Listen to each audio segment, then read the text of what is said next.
Hello दोस्तों, नमस्कार। स्वागत है आप सभी का आपके अपने परिवार भारतीय रेल बेरोजगारों का अड्डा पे। तो राजभाषा का पार्ट 1 हम लोगों ने कल देखा, और उसी से जुड़ा हुआ इसका पार्ट 2 जिसमें एमसीक्यू क्वेश्चन है, उसको आज हम लोग देखने वाले हैं। तो चलिए चलते हैं राजभाषा पार्ट 2 के एमसीक्यू क्वेश्चन की तरफ। ये आप देख सकते हैं, राजभाषा विषय पर विभागीय परीक्षाओं के लिए उपयोगी प्रश्नोत्तरी, संवैधानिक प्रावधान के संबंधित प्रश्न, संवैधानिक प्रावधान से संबंधित प्रश्न। पहला क्वेश्चन है, ये क्वेश्चन बहुत इजी है, लेकिन मैं जहां तक समझता हूँ कि काफी समय से हमारे जो तैयारी करने में थोड़ा ब्रेक आया है, उसकी वजह से कुछ क्वेश्चन हमारे नजरों से ओझल हो चुके हैं। तो यदि आप लोग निरंतर इन क्वेश्चनों को देखते हैं, और आप अपने वर्क प्लेस पे भी अगर इन क्वेश्चनों को ईयरफोन लगा के जो जैसे भी आपको टाइम मिलता है, आप ईयरफोन लगा के भी इन क्वेश्चनों को सुनेंगे, तो मैं समझता हूँ ये 10 नंबर बिल्कुल आपको बोनस का काम करेंगे। 10 नंबर की राजभाषा आती है, बिल्कुल आपको बोनस का काम करेंगे। तो आप वीडियो को कंप्लीट जरूर देखें। संविधान सभा ने हिंदी को राजभाषा के रूप में कब स्वीकार किया था? तो संविधान सभा ने हिंदी को राजभाषा के रूप में 14 सितंबर 1949 को स्वीकार किया था, और 14 सितंबर को ही हम हिंदी दिवस मनाते हैं। भारत का संविधान कब लागू हुआ था? तो भारत का संविधान 26 जनवरी 1950 को लागू हुआ था। तीसरा क्वेश्चन है, हिंदी दिवस कब मनाया जाता है? 14 सितंबर को हिंदी दिवस मनाया जाता है। संविधान के किन अनुच्छेदों में राजभाषा संबंधी प्रावधान दिए गए हैं? अनुच्छेद 120 में, 210 में तथा 343 से 351 में राजभाषा से संबंधित प्रावधान दिए गए हैं। राजभाषा संबंधी प्रावधान संविधान के किन भागों में दिए गए हैं? भाग 5 में दिए गए हैं, भाग 6 में दिए गए हैं, भाग 17 में दिए गए हैं। क्वेश्चन नंबर 6, संविधान सभा का भाग 17 संसद के किस तारीख को पारित हुआ था? तो जो संविधान सभा का 17वां भाग है, वो 14 सितंबर 1949 को पारित हुआ था। 14 सितंबर 1949 को पारित हुआ था। संघ की राजभाषा क्या है? संघ की राजभाषा हिंदी और लिपि देवनागरी है। ये बहुत इजी क्वेश्चन है, लेकिन आप लोग एक बार ये कंप्लीट वीडियो जरूर देखें। मैं बोल रहा हूँ आपको 10 नंबर बोनस के हैं, बस आप लोग कंप्लीट देखें ये।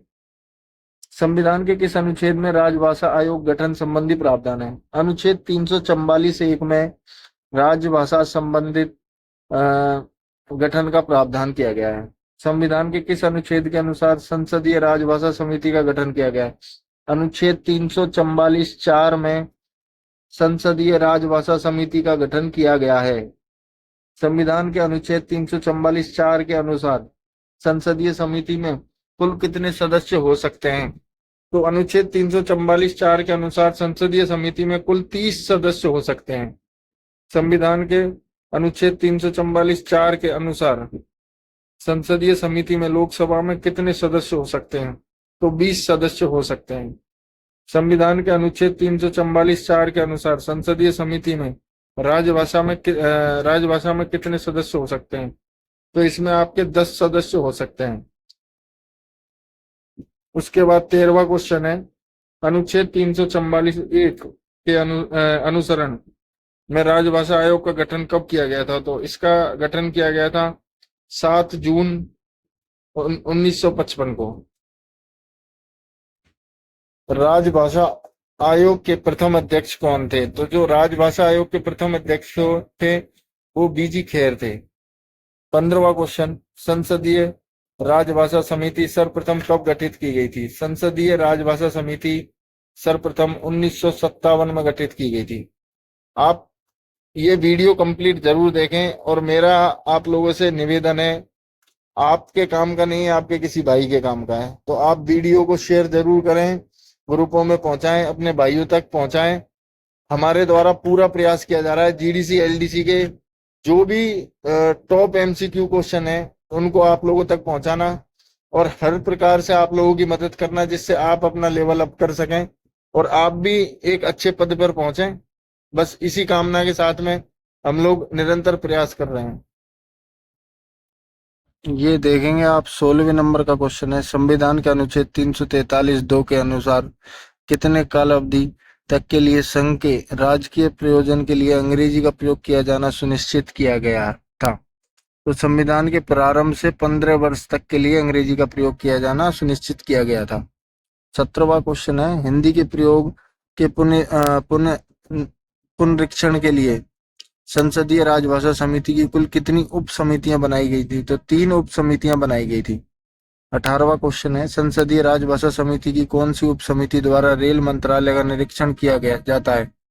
तो दूसरी उप समिति द्वारा रेल मंत्रालय का निरीक्षण किया जाता है। 19वां क्वेश्चन है, संसद में प्रयोग होने वाली भाषा का प्रावधान संविधान के किस अनुच्छेद में किया गया है? अनुच्छेद 120 में किया गया है। क्वेश्चन नंबर 20, विधानमंडल में प्रयोग होने वाली भाषा का प्रावधान संविधान के किस अनुच्छेद में किया गया है? अनुच्छेद 210 में किया गया है। 21वां क्वेश्चन है, संविधान के किस अनुच्छेद में हिंदी भाषा के विकास के लिए निर्देश दिए गए हैं? अनुच्छेद 351 में हिंदी भाषा के विकास के निर्देश दिए गए, अनुच्छेद 351 में। 22वां क्वेश्चन है, संविधान की 8वीं अनुसूची संबंधित प्रावधान किस अनुच्छेद में है? 8वीं अनुसूची संबंधित प्रावधान अनुच्छेद 344 1 से लेके 344 1 और 351 में है। 23वां क्वेश्चन है, उच्चतम न्यायालय और उच्च न्यायालयों में तथा अधिनियमों, विधेयकों आदि में प्रयोग की जाने वाली भाषा का प्रावधान संविधान के किस अनुच्छेद में किया गया है? अनुच्छेद 348 में किया गया है।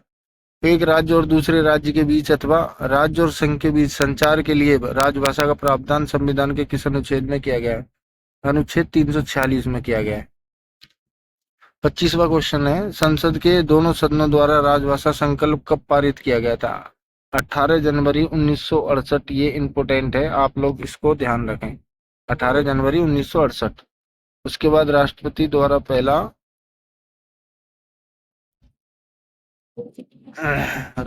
द्वारा पहला आदेश हिंदी में कब जारी किया गया था? तो 27 मई 1952 को जारी किया गया था। उसके बाद में आप ये देखेंगे 27वां क्वेश्चन। 27वां क्वेश्चन है आपका, राजभाषा आयोग की सिफारिशों पर विचार करने के लिए गठित समिति के प्रथम अध्यक्ष कौन थे? गोविंद बल्लभ पंत। राजभाषा आयोग की सिफारिशों पर विचार करने के लिए गठित समिति के प्रथम अध्यक्ष गोविंद बल्लभ पंत थे। 28वां क्वेश्चन है, संविधान की 8वीं अनुसूची में कुल कितनी भाषाएं शामिल हैं? 22 भाषाएं शामिल हैं। 29वां क्वेश्चन है, संविधान के भाग 5 में भाषा संबंधी उपबंध किस अनुच्छेद में है? अनुच्छेद 120 में है। संविधान के भाग 6 में भाषा संबंधी उपबंध किस अनुच्छेद में है? भाग 210 में है। उसके बाद में 31वां क्वेश्चन, संविधान के भाग 17 में भाषा संबंधी कितने अनुच्छेद हैं? तो 9 अनुच्छेद हैं, अनुच्छेद 343 से लेके 351 तक। 32वां क्वेश्चन है, 8वीं अनुसूची में कौन सी विदेशी भाषा शामिल है? तो नेपाली विदेशी भाषा 8वीं अनुसूची में शामिल है। 33वां क्वेश्चन है, संविधान की 8वीं अनुसूची में सिंधी भाषा को किस वर्ष जोड़ा गया था? 1967 में 21वें संविधान संशोधन के तहत जोड़ा गया था सिंधी भाषा को। तो सिंधी भाषा को 21वां संविधान संशोधन 1967 में जोड़ा गया था। संविधान की 8वीं अनुसूची में नेपाली, कोंकणी और मणिपुरी भाषा को किस वर्ष जोड़ा गया था? तो 1992 में 71वें संविधान संशोधन के द्वारा जोड़ा गया था। 35वां क्वेश्चन है, संविधान की 8वीं अनुसूची में मैथिली, बोडो, डोगरी और संथाली भाषा को किस वर्ष जोड़ा गया था? 2003 में 92वें संविधान संशोधन के द्वारा जोड़ा गया था। उसके बाद में चलिए चलते हैं आगे। राजभाषा अधिनियम 1993 यथा संशोधित 1967 से संबंधित प्रश्न। राजभाषा अधिनियम कब पारित हुआ था? तो 10 मई 1963 को राजभाषा अधिनियम पारित हुआ था। राजभाषा अधिनियम को क्या कहा जा सकेगा? राजभाषा अधिनियम 1963 यथा संशोधित 1967 कहा जाएगा। राजभाषा अधिनियम की धारा 3 में कब लागू हुआ था? 26 जनवरी 1965 को लागू हुआ था। चौथा क्वेश्चन है, राजभाषा अधिनियम की धारा 2 के अनुसार हिंदी से आशय क्या है? हिंदी में वह हिंदी अभिप्रेरित है जिसकी लिपि देवनागरी है, मतलब हिंदी की लिपि देवनागरी है, वह धारा 2 में वर्णित है। राजभाषा अधिनियम 1963 कब संशोधित हुआ था? तो 1967 में संशोधित हुआ था। छठा क्वेश्चन है, राजभाषा अधिनियम 1963 यथा संशोधित 1967 की धारा 3 ब्रैकेट 3 के अंतर्गत आने वाली दस्तावेजों को किस भाषा में जारी रखना करना अनिवार्य है? हिंदी, अंग्रेजी, द्विभाषी रूप में। 7वां क्वेश्चन है, राजभाषा अधिनियम 1963 यथा संशोधित 1967 की किस धारा के उपबंधों के अनुसार संसदीय राजभाषा समिति का गठन किया गया है? तो धारा 4(1) के द्वारा किया गया है। 8वां क्वेश्चन, संसदीय राजभाषा समिति के सदस्यों का निर्वाचन किस प्रकार किया जाता है? लोकसभा तथा राज्यसभा के सदस्यों द्वारा अनुपातिक प्रतिनिधित्व प्रणाली के अनुसार एकल संक्रमणीय मत द्वारा किया जाता है। क्वेश्चन नंबर 9, राजभाषा अधिनियम 1963 यथा संशोधित 1967 की कौन कौन सी धारा के उपबंध जम्मू कश्मीर राज्य पर लागू नहीं होते हैं? तो धारा 6 और धारा 7 के लागू नहीं होते हैं।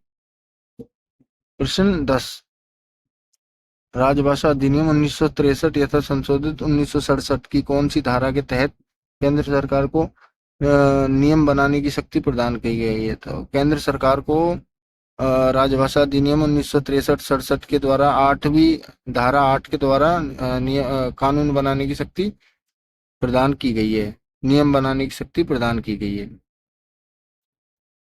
उसके बाद में चलिए आगे चलते हैं। 11वां क्वेश्चन, राजभाषा अधिनियम 1963 यथा संशोधित 1967 की धारा 3(1) के अनुसार संघ और किसी ऐसे राज्य जिसमें हिंदी को राजभाषा के रूप में नहीं अपनाया के बीच पत्राचार में किस भाषा का प्रयोग किया जाएगा? अंग्रेजी भाषा का प्रयोग किया जाएगा।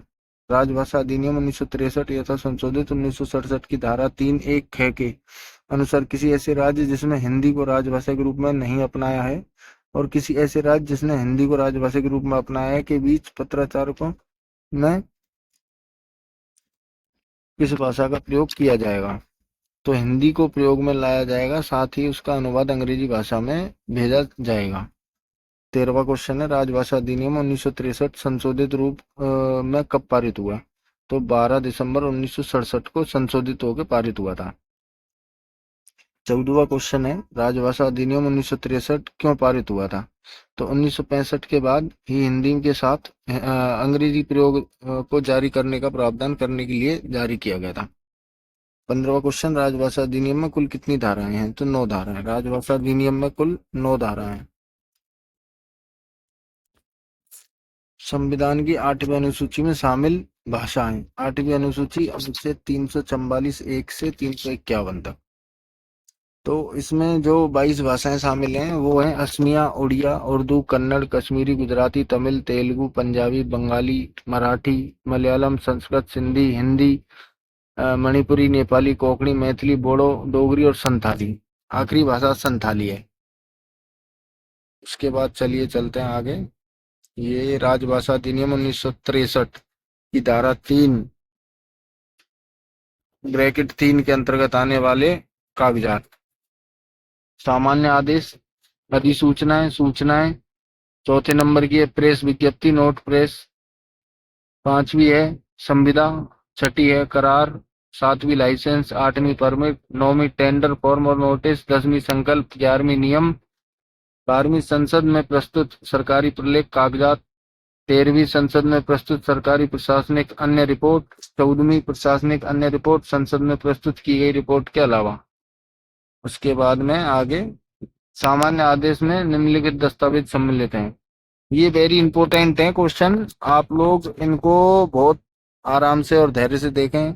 मेरा बस इतना कहना है, आपके बहुत काम आने वाले हैं। जीडीसी एलडीसी में आप जो भी एग्जाम दोगे इससे बाहर कुछ भी नहीं जाने वाला। बस आप लोग ध्यान लगा के एक बार थोड़ा सा समय निकाल के आप ये वीडियो कंप्लीट जरूर देखें और स्किप नहीं करें। जहां तक मैं समझता हूं कि जरा से मैटर में आप लोगों को यदि 10 नंबर मिल रहे हैं तो आप लोगों को ये वीडियो कंप्लीट जरूर देखना चाहिए। और आप चैनल पे नए हैं तो चैनल को सब्सक्राइब करके बेल आइकन जरूर दबाएं और वीडियो को लाइक शेयर करना बिल्कुल नहीं भूलें। आप वीडियो को लाइक शेयर जरूर करें। चलिए चलते हैं आगे। पहला है, ऐसे सभी आदेश, निर्णय या अनुदेश जो विभागीय प्रयोग के लिए हों तथा स्थायी प्रकार के हों। ऐसे सभी आदेश, ये तो आप लोगों को मैं पीडीएफ दे दूंगा। आप टेलीग्राम चैनल ज्वाइन करके, हमारा वीडियो के डिस्क्रिप्शन बॉक्स में टेलीग्राम चैनल का लिंक होगा, आप वहां जाके खुद भी पढ़ सकते हैं। तो ये आपको आगे देखते हैं। ये क्वेश्चन, राजभाषा नियम कब पारित हुआ था? तो 17 जुलाई 1976 को राजभाषा नियम पारित हुआ था। उसके बाद दूसरा क्वेश्चन है, राजभाषा नियम 1976 कब संशोधित हुआ था? 9 अक्टूबर 1987 को राजभाषा नियम संशोधित हुआ था। तीसरा क्वेश्चन है, राजभाषा नियम 1976 का विस्तार किस राज्य के सिवाय संपूर्ण भारत पर है? तमिलनाडु के सिवाय राजभाषा नियम का जो विस्तार है वो तमिलनाडु को छोड़ के राजभाषा नियम का विस्तार पूरे भारत में है। राजभाषा नियम 1976 के अनुसार देश के को कितने क्षेत्रों में वर्गीकृत किया गया? तो 3 क्षेत्र हैं, कै खे गए। पांचवा प्रश्न है, राजभाषा नियम 1976 के नियम 4 के अनुसार केंद्र सरकार के किसी एक मंत्रालय या विभाग और किसी दूसरे मंत्रालय या विभाग के बीच पत्राचार किस भाषा में किया जा सकता है? हिंदी या अंग्रेजी में किया जा सकता है। छठा क्वेश्चन है, राजभाषा नियम 1976 के नियम 4 के अनुसार केंद्र सरकार के कार्यालय से क्षेत्र के में किसी राज्य या संघ राज्य क्षेत्र का व्यक्तिगत पत्र किस भाषा में भेजा जाएगा? तो हिंदी में भेजा जाएगा। राजभाषा, सातवां क्वेश्चन है, राजभाषा नियम 1976 के नियम 12(1) के अनुसार राजभाषा अधिनियम और नियमों के उपबंधों का अनुपालन कराने का उत्तरदायित्व किसका है? कार्यालय के प्रशासनिक प्रधान का है। राजभाषा नियम 1976 के नियम 11(2) के अनुसार केंद्र सरकार के किसी कार्यालय में प्रयोग किए जाने वाले रजिस्टरों के रूप में शीर्षक किस भाषा में लिखे जाने चाहिए? हिंदी तथा अंग्रेजी द्विभाषी में लिखे जाने चाहिए। राजभाषा नियम 1976 के किस नियम के तहत हिंदी में प्राप्त पत्रों उत्तर हिंदी में दिया जाना अवश्य है? नियम 5 के अनुसार। 10वां क्वेश्चन देखते हैं, ये 10वां क्वेश्चन आपका, राजभाषा नियम 7(1) के अनुसार कोई भी कर्मचारी अपना आवेदन, अपील या अभ्यावेदन किस भाषा में दे सकते हैं? हिंदी या अंग्रेजी दोनों भाषाओं में दे सकते हैं। राजभाषा नियम 8(1) के अनुसार कोई भी कर्मचारी किसी फाइल या पर टिप्पणी या मसौदा किस भाषा में लिख सकता है? हिंदी या अंग्रेजी दोनों भाषा में लिख सकता है। प्रश्न 12, राजभाषा नियम 8(2) के अनुसार कोई भी हिंदी का कार्य साधक कर्मचारी हिंदी में किसी दस्तावेज के अंग्रेजी की मांग कब कर सकता है? सकता है जब वह दस्तावेज विधिक या तकनीकी प्रकृति का हो। प्रश्न नंबर 13, राजभाषा नियम 8(3) के अनुसार कोई भी दस्तावेज विधिक या तकनीकी प्रकृति का है या नहीं, इसका विनिश्चय कौन करेगा? विभाग या कार्यालय का प्रधान। 14वां क्वेश्चन, राजभाषा नियम 1976 के अनुसार दादर नगर हवेली और दमन दीव किस क्षेत्र के अंतर्गत आते हैं? खे क्षेत्र के अंतर्गत आते हैं। जितने भी संघ शासित क्षेत्र हैं वो खे क्षेत्र के अंदर आते हैं, ये मैंने आपको कल भी बताया था। एक चंडीगढ़ को छोड़ के ये सभी खे क्षेत्र के अंतर्गत आते हैं। 15वां क्वेश्चन है, किस नियम में हिंदी के प्रवीणता की परिभाषा दी गई है? नियम 9 में दी गई है। किस नियम में हिंदी के कार्य साधक ज्ञान की परिभाषा दी गई है? नियम 10 में दी गई है। 17वां क्वेश्चन है ये आपका, ये रहा, राजभाषा नियम 9 के अनुसार यदि किसी कर्मचारी ने मैट्रिक परीक्षा या किसी समतुल्य या उच्चतर कोई परीक्षा हिंदी माध्यम में उत्तीर्ण कर ली है तो उस कर्मचारी को क्या समझा जाएगा? हिंदी में प्रवीणता प्राप्त कर्मचारी समझा जाएगा। 18वां क्वेश्चन है, राजभाषा नियम 10(1) के अनुसार यदि किसी कर्मचारी ने मैट्रिक परीक्षा या उसकी समतुल्य या उसके उच्चतर कोई परीक्षा हिंदी विषय के साथ उत्तीर्ण कर ली है तो उस कर्मचारी को क्या समझा जाएगा? हिंदी का कार्य साधक ज्ञान प्राप्त कर्मचारी। राजभाषा नियम 19वां क्वेश्चन है, राजभाषा नियम 11(3) के अनुसार नामपट्ट, सूचना पट्ट, पत्र शीर्ष और लिफाफों पर उत्कीर्ण लेख या लेखन सामग्री की अन्य मदें किस भाषा में मुद्रित या उत्कीर्ण होनी चाहिए? तो हिंदी और अंग्रेजी द्विभाषी में होनी चाहिए। राजभाषा नियम में कुल कितने नियम हैं? तो 12 नियम है। राजभाषा नियम में कुल 12 नियम है। ये आप देखेंगे राजभाषा कार्यान्वयन समिति से संबंधित प्रश्न। केंद्रीय हिंदी समिति के अध्यक्ष कौन होते हैं? तो प्रधानमंत्री केंद्रीय हिंदी समिति के अध्यक्ष होते हैं। क्षेत्रीय राजभाषा कार्यान्वयन समिति के अध्यक्ष कौन होते हैं? तो ये महाप्रबंधक होते हैं। मंडल राजभाषा कार्यवाहन समिति के अध्यक्ष कौन होते हैं? मंडल रेल प्रबंधक होते हैं।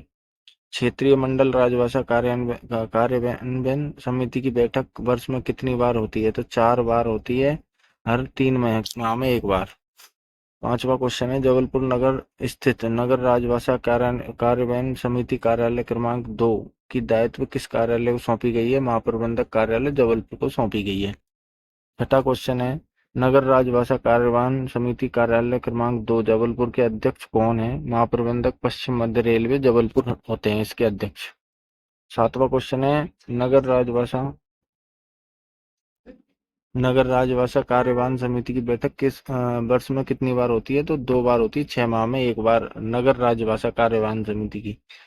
और क्षेत्रीय मंडल राजभाषा कार्यवाहन समिति की 4 बार होती है। 4था क्वेश्चन है। 8वां क्वेश्चन, नगर राजभाषा कार्यवाहन समिति का अध्यक्ष कौन होता है? नगर के केंद्रीय सरकार द्वारा वरिष्ठतम अधिकारी होता है। 9वां क्वेश्चन है, वर्ष 1973 में गठित पहली रेलवे हिंदी सलाहकार समिति की अध्यक्षता किसने की थी? तो ललित नारायण मिश्र ने की थी। 10वां क्वेश्चन, वर्ष 1976 में गठित संसदीय राजभाषा समिति के अध्यक्ष कौन थे? तो तत्कालीन गृह मंत्री ओम मेहता। 11वां क्वेश्चन है, संसदीय राजभाषा समिति की कौन सी समिति प्रतिवेदन या मसौदा तैयार करती है? तो ये 11वें का आंसर हो जाएगा, संसदीय राजभाषा समिति की आलेख एवं साक्ष्य उप समिति होती है। उसके बाद में ये आप देखेंगे राजभाषा प्रयोग की दृष्टि से क्षेत्रों का वर्गीकरण। तो राजभाषा नियम 1976 का उपनियम 02 के क्षेत्र के जो राज्य हैं वो देखेंगे, बिहार, हरियाणा, हिमाचल प्रदेश, मध्य प्रदेश, राजस्थान, उत्तर प्रदेश, छत्तीसगढ़, झारखंड, उत्तराखंड, दिल्ली, अंडमान और निकोबार द्वीप समूह राज्य क्षेत्र, संघ राज्य क्षेत्र। 6 क्षेत्र में आएंगे आपके गुजरात, महाराष्ट्र, पंजाब, चंडीगढ़, दमन दीव तथा दादर नगर हवेली। अभी मैं बता रहा था कि चंडीगढ़ खे में नहीं आएगा, लेकिन चंडीगढ़ खे में आएगा, और मुझे ये गलत थोड़ा सा ध्यान रह गया था। द अंडमान निकोबार द्वीप समूह में ये कै में आता है, चंडीगढ़ खे में आता है। गे क्षेत्र के जो राज्य हैं वो देखेंगे आप। के और खे क्षेत्र को निर्देशित राज्यों और संघ राज्य क्षेत्रों के अलावा अन्य सभी क्षेत्र अर्थात तमिलनाडु, केरल, कर्नाटक, आंध्र प्रदेश, उड़ीसा, पश्चिम बंगाल, जम्मू कश्मीर, असम, नागालैंड, मेघालय, अरुणाचल प्रदेश, सिक्किम, त्रिपुरा, मिजोरम, मणिपुर, पांडिचेरी संघ राज्य क्षेत्र गे राज्य की श्रेणी में, गे क्षेत्र की श्रेणी में आते हैं। उसके बाद में राजभाषा प्रोत्साहन पुरस्कार योजना से संबंधित प्रश्न, ये आप देखेंगे। पहला क्वेश्चन, राजभाषा प्रोत्साहन पुरस्कार योजना के से संबंधित प्रश्न है। कमलापति त्रिपाठी राजभाषा स्वर्ण पदक किस ग्रेड के अधिकारियों को प्रदान किया जाता है? तो वरिष्ठ प्रशासनिक ग्रेड के ऊपर के अधिकारियों को दिया जाता है कमलापति त्रिपाठी राजभाषा स्वर्ण पदक, वरिष्ठ प्रशासनिक ग्रेड के ऊपर के अधिकारियों को दिया जाता है। क्वेश्चन नंबर 2, रेल मंत्री राजभाषा रजत पदक किस ग्रेड के अधिकारियों को प्रदान किया जाता है? वरिष्ठ प्रशासनिक ग्रेड के अधिकारियों को दिया जाता है। कमलापति त्रिपाठी राजभाषा स्वर्ण पदक किस पुरस्कार राशि क्या है? तो 10,000 है। कमलापति त्रिपाठी की जो पदक राशि है वो 10,000 है। रेल मंत्री राजभाषा पदक रजत पदक की पुरस्कार राशि 8,000 है। 5वां क्वेश्चन है, तकनीकी रेल विषयों पर हिंदी में मौलिक पुस्तक लिखने हेतु कौन से पुरस्कार योजना लागू की गई है? तो लाल बहादुर शास्त्री तकनीकी मौलिक लेखन पुरस्कार योजना है। 6वां क्वेश्चन है, हिंदी में काव्य गजल संग्रह पुस्तक लेखन हेतु कौन सी पुरस्कार योजना लागू है? मैथिली शरण गुप्त पुरस्कार योजना। ये पुरस्कार योजना आप जरूर देख लें। पुरस्कार योजना से एक क्वेश्चन आना बिल्कुल तय है, और इसको अच्छे से आप लोग देख लें। और जहां तक मैं समझता हूँ, यदि आपको समय हो तो आप एक बार इसको टाइम निकाल के लिख भी लें, और इसका रिवीजन 2-3 बार जरूर करें। ये आप ये समझिए, ये जो मैटर मैं करा रहा हूँ ये एक तरीके से 10 नंबर हैं आपके। ये सिर्फ 15-20 मिनट आधा घंटे का वीडियो नहीं, आपके लिए 10 नंबर का काम करेगा। उसके बाद में चलिए चलते हैं 7वां क्वेश्चन, हिंदी में कथा कहानी संग्रह एवं उपन्यास लेखन हेतु कौन सी पुरस्कार योजना लागू है? तो प्रेमचंद पुरस्कार योजना लागू है। 8वां क्वेश्चन है, सामूहिक पुरस्कार योजना के अंतर्गत दी जाने वाली प्रथम पुरस्कार राशि कितनी है? तो 12,000 है। मुख्यालय के एक विभाग को 12,000 रुपए सामूहिक पुरस्कार योजना के अंतर्गत। सामूहिक पुरस्कार योजना के अंतर्गत दी जाने वाली द्वितीय पुरस्कार राशि क्या है? 8,000 है मंडलों में। ये मुख्यालय में 12,000, 8,000 मंडलों में। 10वां क्वेश्चन है आपका, सामूहिक पुरस्कार योजना के अंतर्गत दी जाने वाली तृतीय पुरस्कार राशि कितनी है? तो ये 6,000 है कारखानों में। उसके बाद 11वां क्वेश्चन है, प्रेमचंद पुरस्कार योजना के अंतर्गत प्रथम पुरस्कार के रूप में कितनी राशि प्रदान की जाती है? तो 20,000 रुपए राशि प्रदान की जाती है प्रेमचंद पुरस्कार के अंतर्गत। 12वां क्वेश्चन है, मैथिली शरण गुप्त पुरस्कार योजना के अंतर्गत द्वितीय पुरस्कार के रूप में कितनी राशि प्रदान की जाती है? 10,000। पहली तो हो गई आपकी 20,000, दूसरी हो जाएगी आपकी 10,000, तीसरी है और अगला 13वां क्वेश्चन है, लाल बहादुर शास्त्री तकनीकी मौलिक लेखन पुरस्कार योजना के अंतर्गत तृतीय पुरस्कार के रूप में कितनी राशि प्रदान की जाती है? तो 7,000 रुपए प्रदान किए जाते हैं।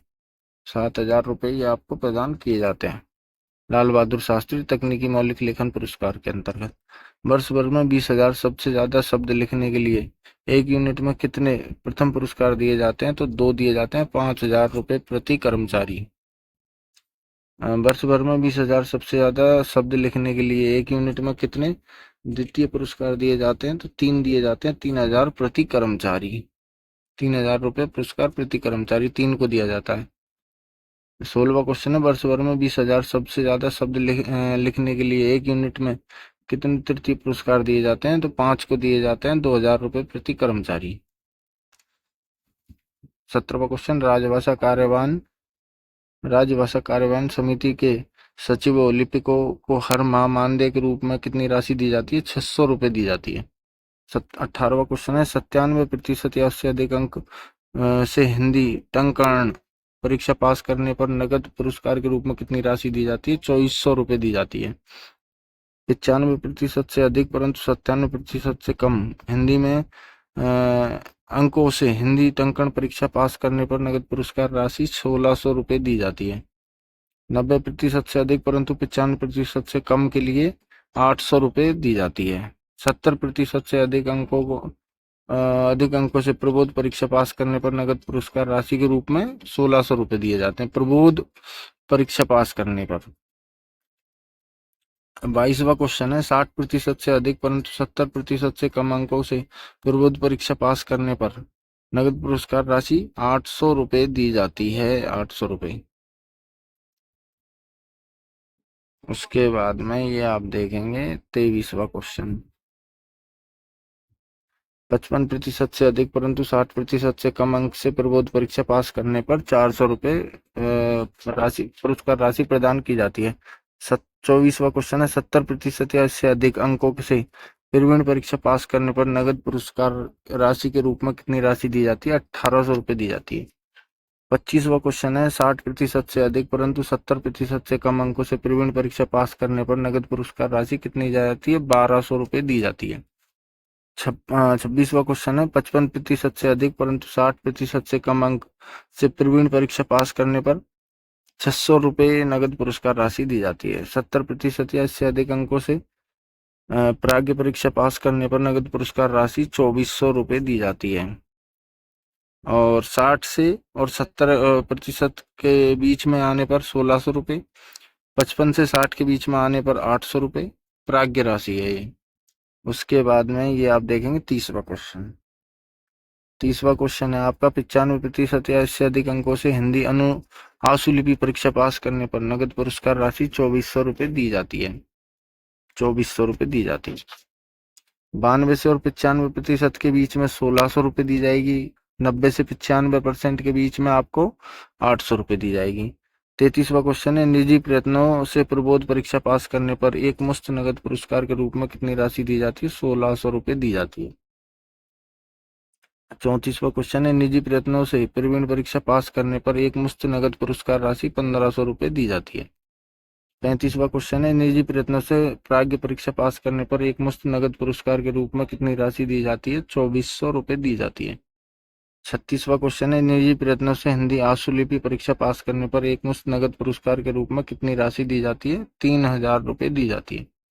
37वां क्वेश्चन है, निजी प्रयत्नों से हिंदी टंकण परीक्षा पास करने पर एक मुश्त नगद पुरस्कार के रूप में कितनी राशि दी जाती है? 1,600 रुपए दी जाती है। 38वां क्वेश्चन है, रेल मंत्री हिंदी निबंध प्रतियोगिता में राजपत्रित अराजपत्रित वर्ग को द्वितीय पुरस्कार के रूप में कितनी राशि दी जाती है? 4,000 रुपये दी जाती है। उसके बाद में ये 39वां क्वेश्चन, 39वां क्वेश्चन है आपका, रेल मंत्री हिंदी निबंध प्रतियोगिता में राजपत्रित अराजपत्रित वर्ग को प्रथम पुरस्कार के रूप में 6,000 रुपये राशि प्रदान की जाती है। रेल यात्रा वृत्तांत पुरस्कार योजना के अंतर्गत प्रथम पुरस्कार के रूप में कितनी राशि दी जाती है? 10,000 रुपये दी जाती है।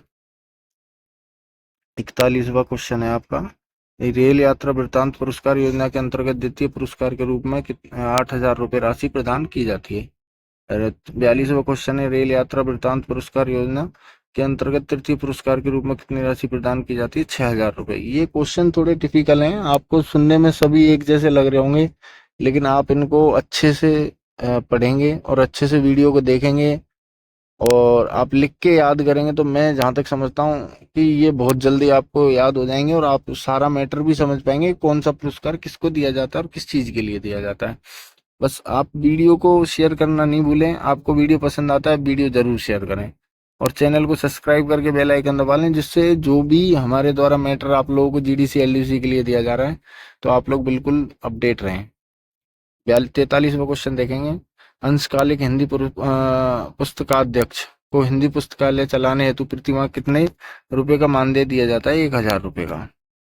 हिंदी आंसुलिपि पास करने वाले गैर हिंदी भाषी आंसुलिपिक को कितनी व्यक्तिगत वेतन दिया जाता है? 2 वेतन वृद्धि के बराबर व्यक्ति वेतन दिया जाता है। प्रोत्साहन पुरस्कार योजना,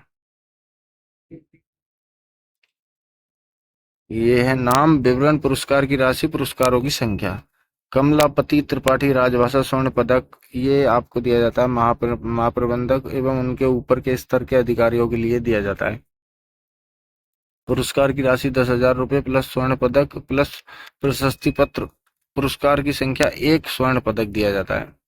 रेल मंत्री राजभाषा पदक वरिष्ठ प्रशासनिक ग्रेड एवं उनसे ऊपर के अधिकारी को दिया जाता है। 8,000 रुपये का नगद पुरस्कार। रजत पदक प्रशासनिक पत्र 30 रजत पदक मतलब 30 व्यक्तियों को दिया जाता है। लाल बहादुर शास्त्री तकनीकी मौलिक लेखन पुरस्कार योजना, तकनीकी रेल विषयों पर रेल कर्मियों द्वारा मूल रूप से हिंदी में लिखित पुस्तक के लिए दिया जाता है। प्रथम पुरस्कार 20,000 रुपये, द्वितीय 10,000, तृतीय 7,000 रुपये। एक पुरस्कार प्रथम, द्वितीय 1, तृतीय 1। काव्य एवं गजल संग्रह हेतु मैथिली शरण गुप्त पुरस्कार योजना, रेल कर्मियों की विवरण में हो जाएगा आपका, रेल कर्मियों की साहित्यिक प्रतिभा एवं अभिरुचि बढ़ाने हेतु प्रथम पुरस्कार 20,000, द्वितीय 10,000, तीसरा 7,000। 5वां है इसमें कथा कहानी उपन्यास नाटक एवं गद्य लेखन हेतु प्रेमचंद पुरस्कार। तो रेल कर्मियों को साहित्यिक प्रतिभा एवं अभिरुचि को बढ़ाने हेतु प्रथम पुरस्कार 20,000, प्रथम पुरस्कार 20,000, द्वितीय पुरस्कार 10,000, तृतीय पुरस्कार 7,000। इसके बाद में चलिए चलते हैं, तो ये आपको ये पीडीएफ मैं टेलीग्राम चैनल पे डालने वाला हूँ, तो आप वहां से जाके भी देख सकते हैं अच्छे से। ये आपको पूरी पीडीएफ टेलीग्राम चैनल पे हूबहू मिलने वाली है। इसके बाद में ये देख लेते हैं अपन हिंदी प्रशिक्षण से संबंधित प्रश्न, तो ये देखना जरूरी है। पहला क्वेश्चन है, हिंदी शिक्षण योजना के अंतर्गत कौन कौन सी परीक्षाएं ली जाती हैं? प्रबोध, प्रवीण एवं प्राज्ञ तथा हिंदी टंकण एवं आशुलिपि परीक्षाएं ली जाती हैं। आप ये क्वेश्चन देखेंगे ना, आपको सारा समझ आ जाएगा और सारे पुरस्कार भी समझ आ जाएंगे। केंद्रीय हिंदी शिक्षण संस्थान किस मंत्रालय के अधीन है? तो गृह मंत्रालय के अधीन है।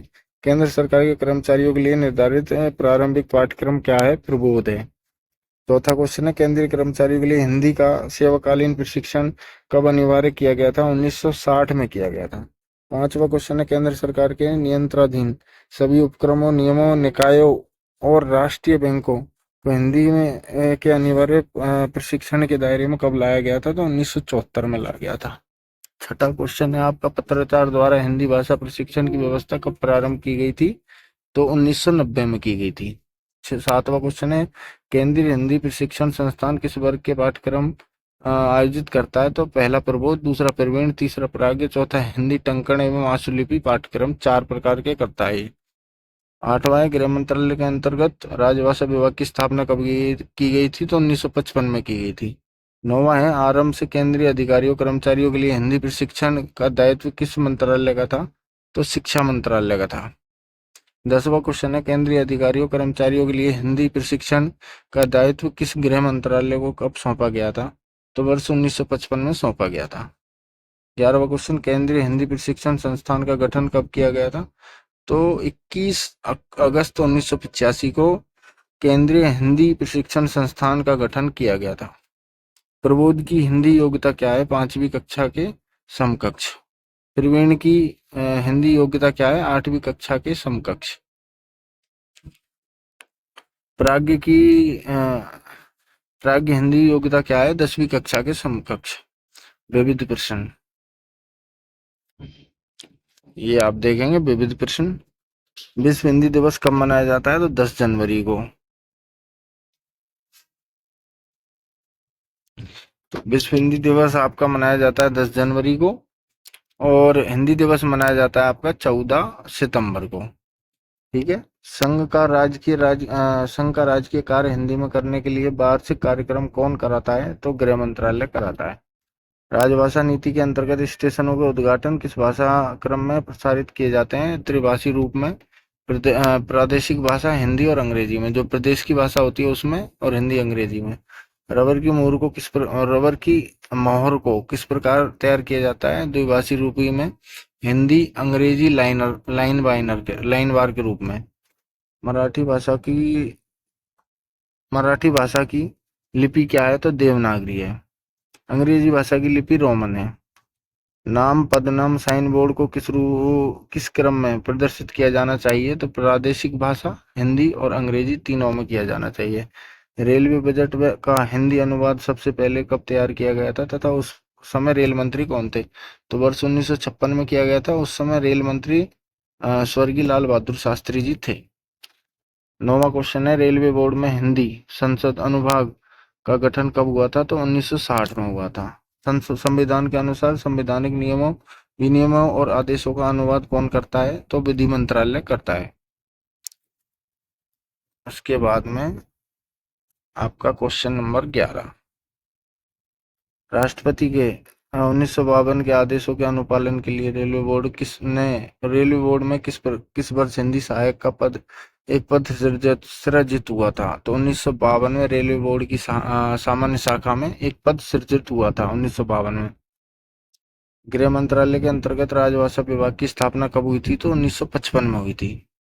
13वां क्वेश्चन है, किस मंत्रालय द्वारा हिंदी में प्रगामी प्रयोग के लिए वार्षिक कार्यक्रम तैयार किया जाता है? तो गृह मंत्रालय द्वारा तैयार किया जाता है।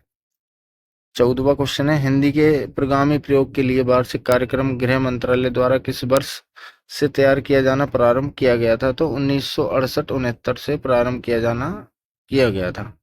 संघ की राजभाषा हिंदी का स्वर्ण जयंती कब मनाया गया? तो 2003 में मनाया गया। 16वां क्वेश्चन है, प्रशासन संबंधी शब्दावली का प्रथम प्रारूप मुद्रित रूप में कब उपलब्ध हुआ था? 15 जनवरी 1965 को उपलब्ध हुआ था। 17वां क्वेश्चन, तत्कालीन मद्रास में दक्षिण भारत हिंदी प्रचार सभा की स्थापना कब हुई थी? तो 1918 में हुई थी। 18वां क्वेश्चन है, हिंदी का प्रथम समाचार पत्र कौन सा है? उत्तंड मार्तंड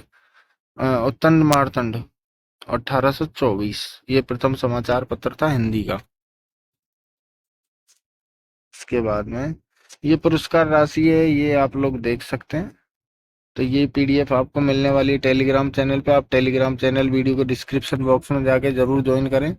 उसके बाद आप लोग चैनल पे नए हैं, चैनल सब्सक्राइब करें। आपको जीडीसी एलडीसी से जुड़ी हुई सारी इन्फॉर्मेशन, चाहे जीडीसी एलडीसी की नई वैकेंसी हो, चाहे उसका सिलेक्शन प्रोसेस हो, चाहे उसका मैटर हो, जो भी नोट्स हो, उसके एमसीक्यू क्वेश्चंस हो, सारा सेलेक्टेड मैटर हमारे चैनल के माध्यम से दिया जा रहा है आपको। और यदि आप लोगों को इसमें भी कुछ और एक्स्ट्रा है तो वो आप अपनी तरफ से कमेंट करके बता सकते हैं। प्रयास करेंगे जो भी आप बताएंगे उस हिसाब से करवाने का। तो जो भी मतलब ऐसा नहीं है, जो भी आपकी समझ होगी उस हिसाब से भी करवाने का प्रयास करेंगे। तो आप लोग अपनी राय जरूर दें, और आप लोगों से गुजारिश है आप लोग चैनल को लाइक शेयर सब्सक्राइब जरूर करें। उससे कहीं ना कहीं हमें भी हौसला मिलता है, और आगे आप लोगों के लिए बहुत अच्छा अच्छा मैटर आने वाला है। क्योंकि जो भी जीडीसी एलडीसी में चाहे आप एएलपी ले लो, टेक्नीशियन ले लो, टीसी ले लो, सीसी हो, गुड्स गार्ड हो, जेई हो, तो जो भी वैकेंसियां जीडीसी एलडीसी से ली जाती हैं, वैकेंसियां भरी जाती हैं, उन सभी का मैटर, उन सभी के नोट्स, उन सभी के एमसीक्यू क्वेश्चन हमारे चैनल पे हमारे द्वारा किए करवाए जाएंगे। तो आप लोग जुड़ें और अपने भाइयों को भी जोड़ें, जिससे सभी इसका फायदा ले सकें। चलिए जुड़े रहिए आप। मिलते हैं आपसे नेक्स्ट टॉपिक के साथ में। तब तक के लिए धन्यवाद। भारत माता की जय। जय श्री राम।